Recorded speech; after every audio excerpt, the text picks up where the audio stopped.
সিরাজগঞ্জে সদর উপজেলা নির্বাচনে একজন প্রার্থীর পক্ষে গোপন বৈঠক করাতে ৫ জন প্রিজাইডিং কর্মকর্তা সহ ৬ জনকে গ্রেফতার করেছে পুলিশ। সোমবার রাতে সংবাদ সম্মেলনে এই তথ্য নিশ্চিত করেন জেলা প্রশাসক মীর মোহাম্মদ মাহবুবুর রহমান।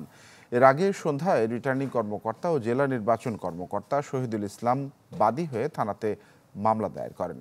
এছাড়া সদর উপজেলার ১০টি কেন্দ্রের প্রিজাইডিং কর্মকর্তা বদল করা হয়েছে।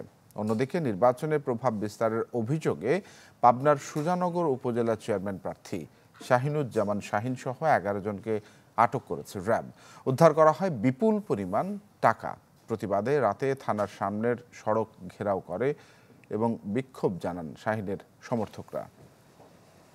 অভিযোগের সূত্র ধরেই আমরা ৫ জন প্রিজাইডিং অফিসার এবং গোপন বৈঠকে আয়োজন করবার পিছনে যার মূল ভূমিকা ছিল তাকে সহ আমরা মোট ৬ জনকে গ্রেপ্তার করি।